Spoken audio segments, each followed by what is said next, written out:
Ah, me. Yes, Inmendham video. Outdoors and such. Lovely whatnot. Sorry. Kind of like this chair. But it'd be better if it was in the shade, I think. Ow. Yes, it would be better. Perhaps. Oh, the sun is horrible. Lovely. So anyway, I was thinking about a few videos and a few things. So the modern mystic has been, on the website, has just been doing this. I don't know what in my opinion, it's all kind of yobbish in the sense that it's this kind of twattish twiddling with a subject, with a bunch of witticisms and nicky-knack kind of talk. It's just not really deep enough to be fair to the nuances of it. It's like a Twitter conversation about doing brain surgery or something. Just, really, it's just not suitable. Not good enough. Anyway, so then this AI has been coming up a lot.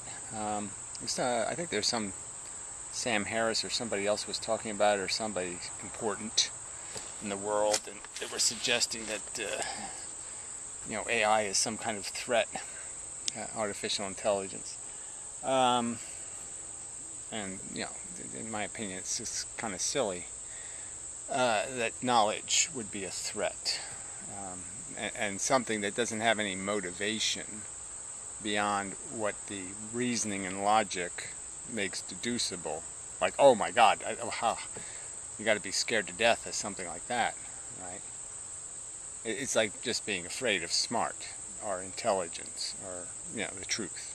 Being afraid of the fucking truth. If you can't handle AI, you can't handle the truth.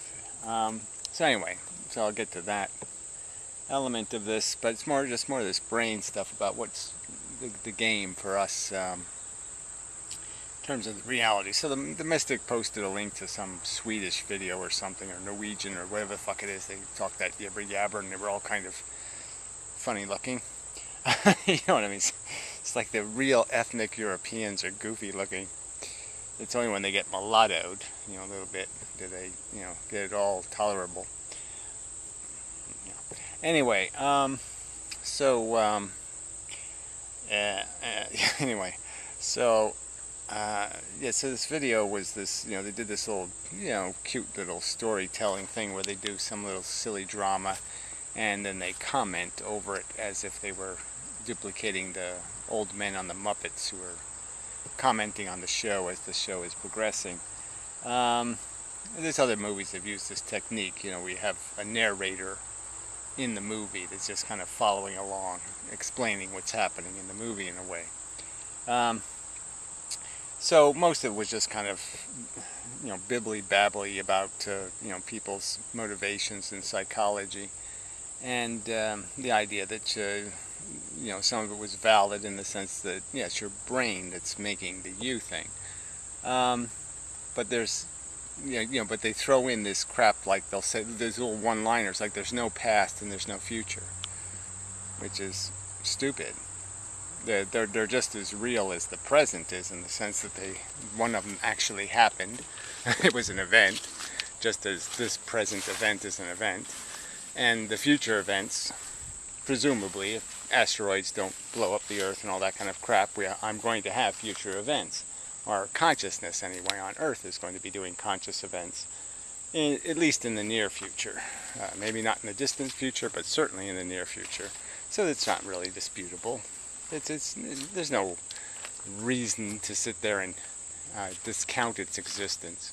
But that was sort of the theme. It's the theme of the Mystic, is this whole glib thing. So a lot of it had to do with the idea that somehow worry is a waste of time. And, the little bit of psychology that torments us is somehow not functional. Most of it is useless. And I would argue that, yes, in most people's lives, okay, that's useless because most people aren't trying to be productive, let's say. Or what's bothering them emotionally isn't something in any way profound, like I'm disturbed because I'm not making a valid enough contribution I'm not, let's say I'll use the condo example again. So you're time sharing in a condo, and you want to rationally feel like you're not cheating the other players, the other people who have contributed.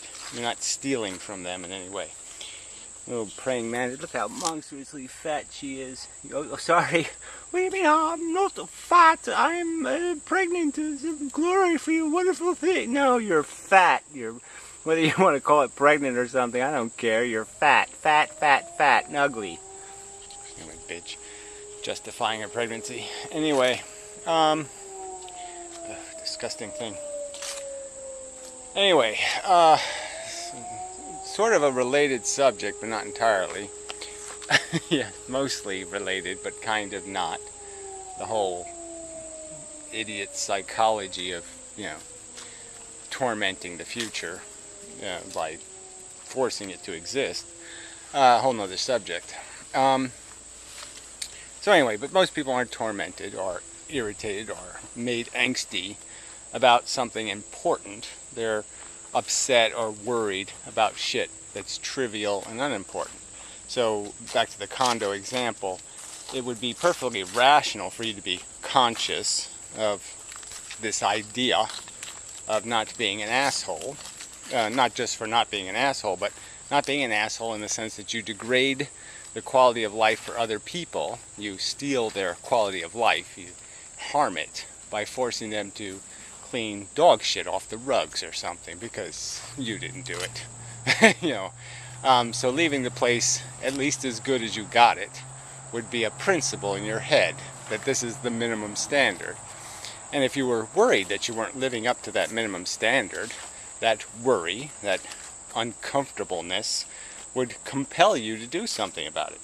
Now, if you glibly said, I don't care, I'm not going to get upset about anything, I'm not going to be emotionally disturbed by anything, I'm a glibite, then even if you knew it was wrong, you'd just sit there and rationalize an excuse to say it doesn't matter because I'm supposed to feel emotionally comfortable, and therefore I won't waste any time on feeling guilty or responsible or obligated, and so I'll just evade what is reasonable thoughts, reasonable understanding that this stuff does matter, that there is a consequence, that the two universes, dog shit on the carpet, no dog shit on the carpet, those two universes are different, and to pretend they're not, to pretend they don't have a consequence, to pretend some other brain doesn't have to do something unpleasant and endure pain or suffering or would be stupid. And it can get to be a lot more important than this, right? This is like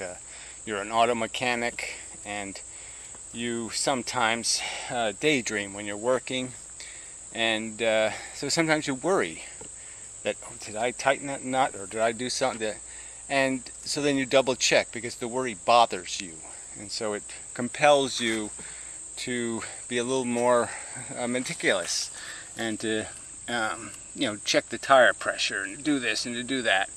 And yeah, most of that worry is not very useful. Most of the time you didn't fuck up. Most of the time nothing to stress over. But the truth is, there are times when that worry provoked you to do something and you found that, oh, yes, I did make a mistake. I did fuck up. And it's good that I had a brain that said, don't fuck up a lot, and that put pressure on me to do better.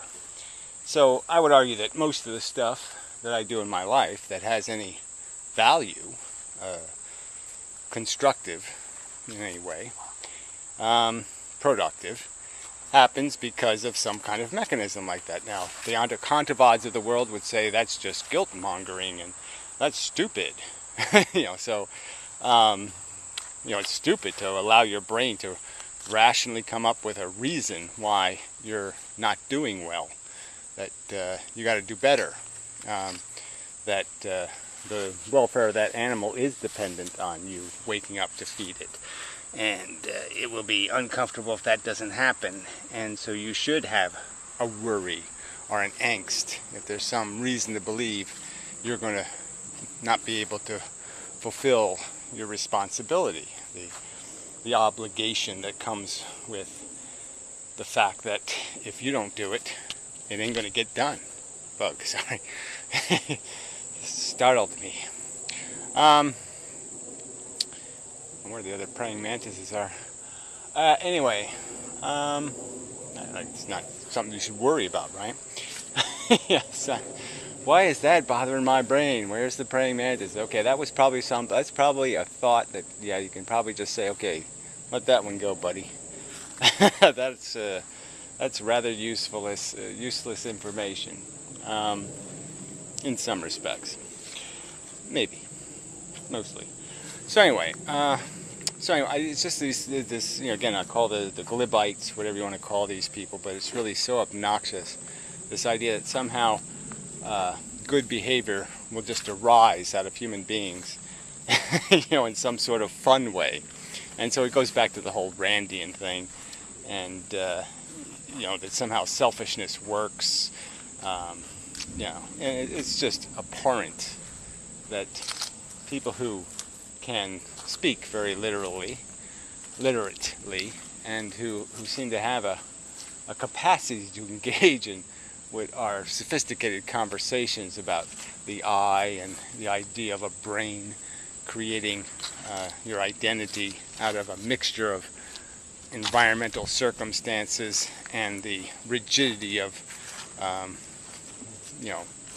programming that's been evolving for some of it millions of years and some of it just the years you've been alive. That the mixing of all that does require us to have a theme running in our head, and if the theme is glib, the outcome's going to be different. It's not going to be the same outcome as I want to be better than a blight. I want to do better than the AIDS virus. Yeah, okay. I want my epitaph to be something in the black, not the red. And you're not going to get there with this mystic philosophy of don't worry, just stop thinking, or something like that. And if you have a feeling, just recognize that the feeling is there to manipulate you, so just ignore it. Pretend it didn't happen. And it's just so wrong. The right thing to do is to think about what you feel and understand that the feelings are there to motivate you, and that some of those motivations are insect motivations, pride and some sort of the more petty, visceral, win the game kind of bullshit. And the game is trivial. It just has to do with how you look, not how you are. You should be playing the true colors game, the game about what is really the end result of your existence, not what you got credit for, all that kind of stuff. But yeah, it's pretty hard to separate us from that emotional creature. And again, some of that competition, I would argue, is more constructive than destructive. I want people who are competitive and want to be better, are challenged to be better. Because if they're not challenged by some sense of inferiority or some sense of incompleteness or some sense of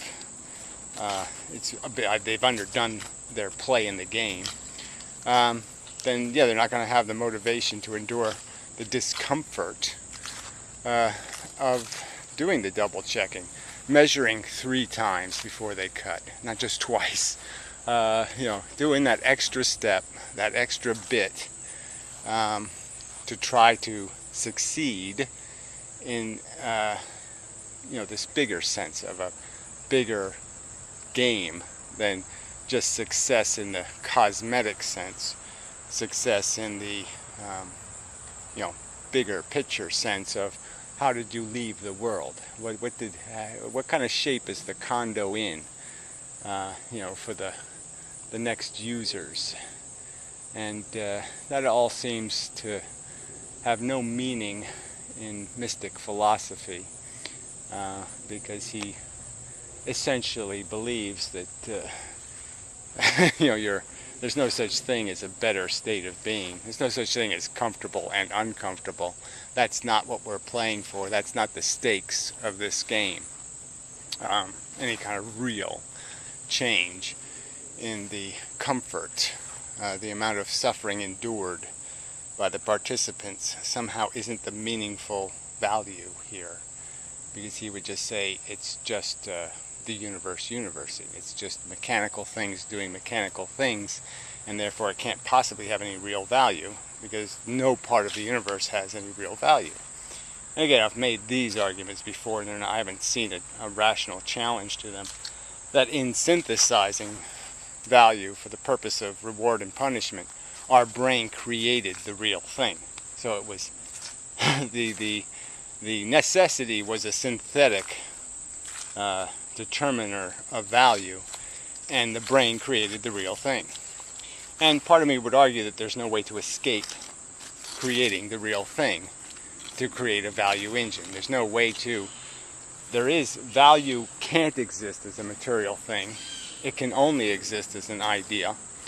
And to be a real idea, to be known as value, it has to have a quality. It has to have a realness. And the only way it can be made real is it has to do that positive, negative thing, that real state change, the real difference between comfortable and uncomfortable, torture and bliss.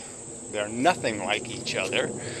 They are fundamentally value experiences, and they can't be converted into nothing in my opinion, by anybody who's being rational. And because they are mental conceptions, they can be anything, because they're a conception. It's an event.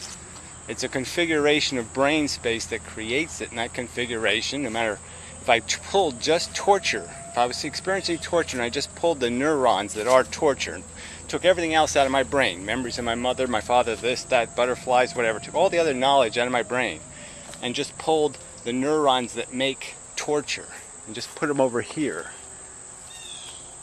It's torture. It doesn't, the brain part is important. The context of a consciousness is important, but we know it's just neural energy that creates the event, and the event is important. And that if I put that torture in a jar and I shoved it over there, I haven't eliminated it. It doesn't go away. It didn't disappear. It's a real thing still happening, because it's a configuration, an arrangement that's just intrinsically generating bad.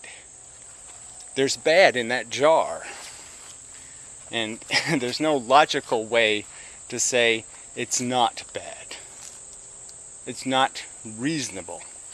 It's a preposterous theory to say the sensation of torture in this jar isn't a bad thing. It's just not reasonable, in my opinion. Not even close to reasonable. Not even, like I said, it's so unreasonable.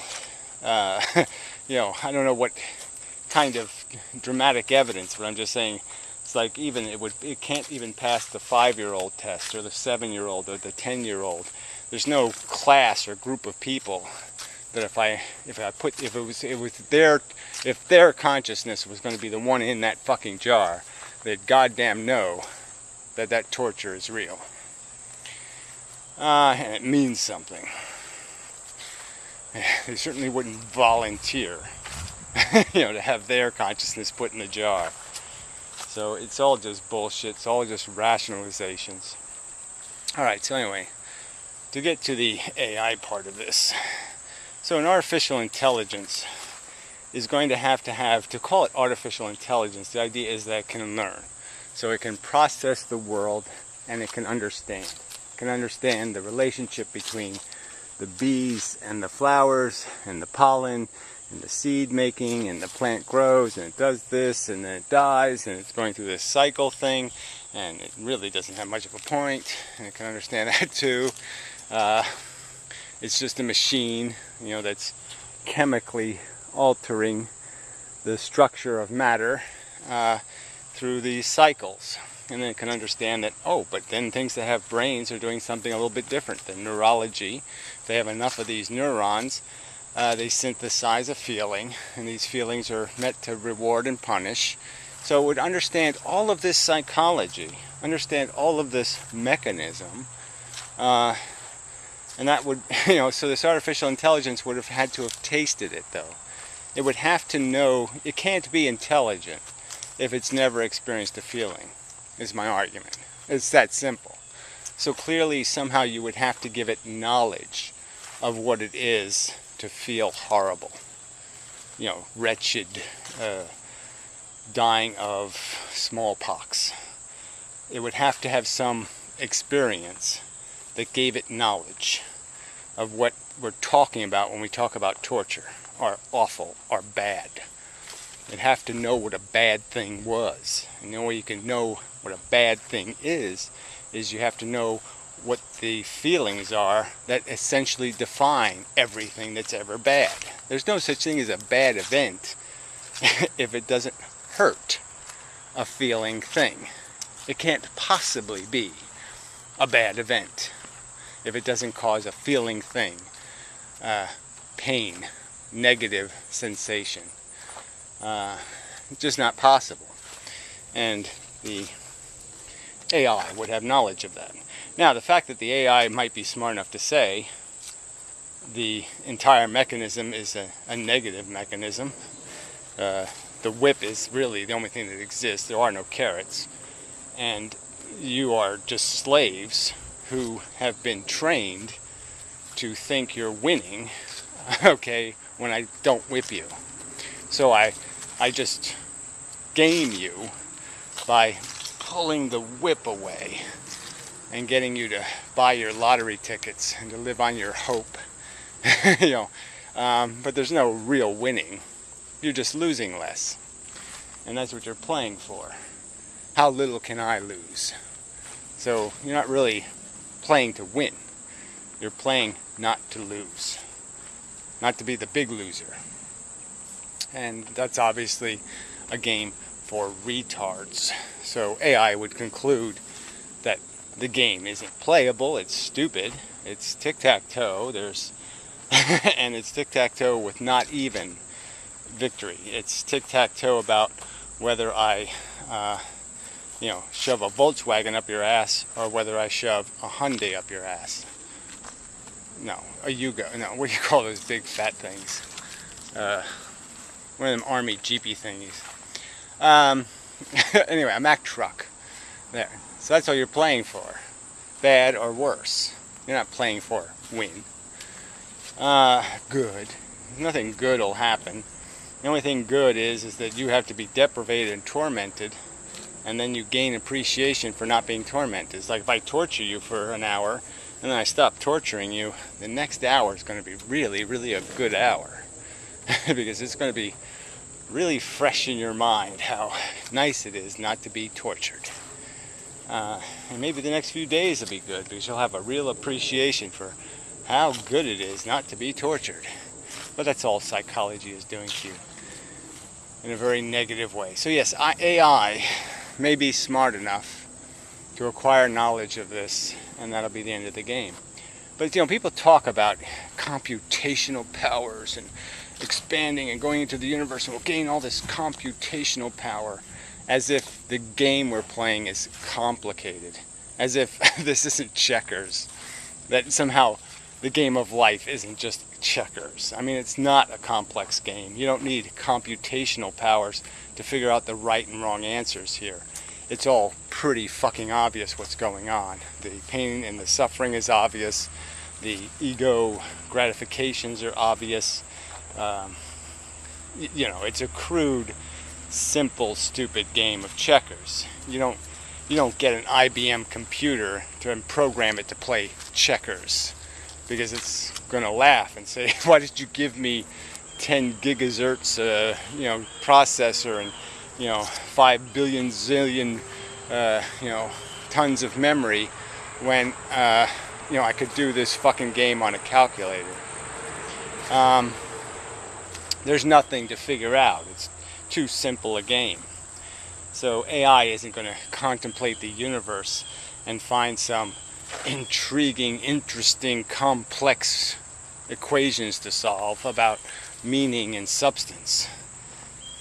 It doesn't have any of that meaning and substance stuff.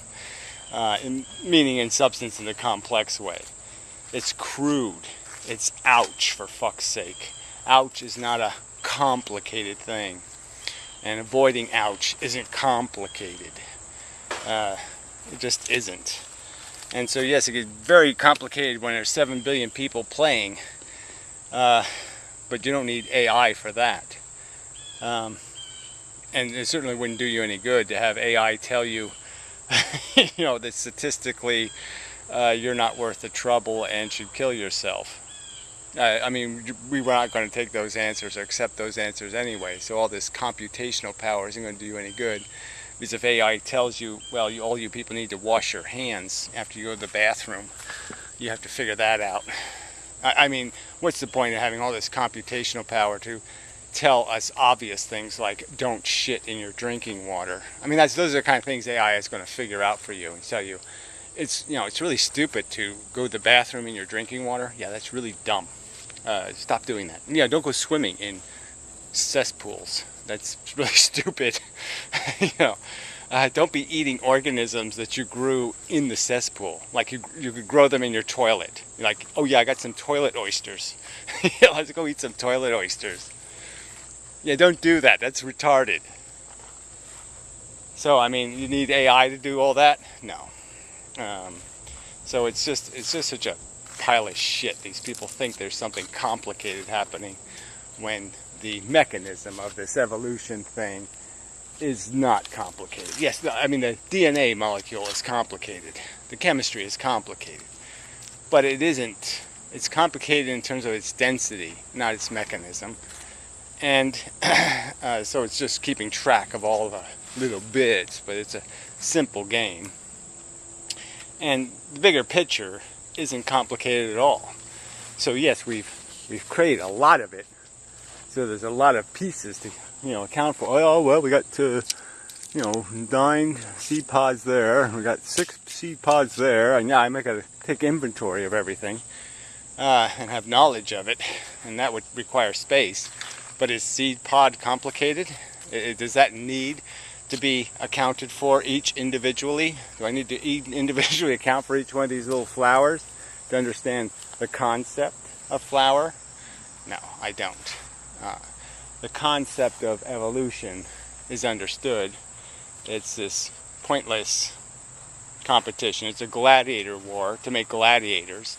And depending on how you nuance or how the universe fudges with the environment, the gladiators will change. So this decade, it might all be all about being big and heavy, and then it'll be, then the little gladiators will figure out a strategy to make the big heavy things fall down easy, and then there'll be a bunch of midget gladiators, and then there'll be a bunch of smart gladiators, and then there'll be a bunch of, you know, big ones again. And it'll just keep transmorphing through these configurations. But what you're going to find is, what AI might tell you, is that the odds of creating big intelligence to play this dumb game is not very likely. Because there's no game here. It's not chess. It's not. It's a dumb man's game, not a smart man's game. So you have to be a dumb animal to play this game well. And the smarter you are, the less passion for your gladiator role you're going to have. So anyway, is this still working? Appears to be. Cat in the shade. Oh, by his petting chair. Anyway, sorry I did go on a bit.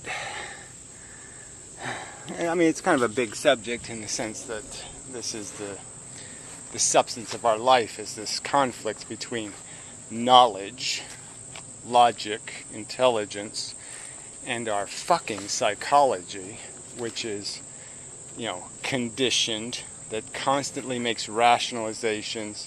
My father's a good man. Well, yes, he beat my mother and he raped my sister, but my father's a good man.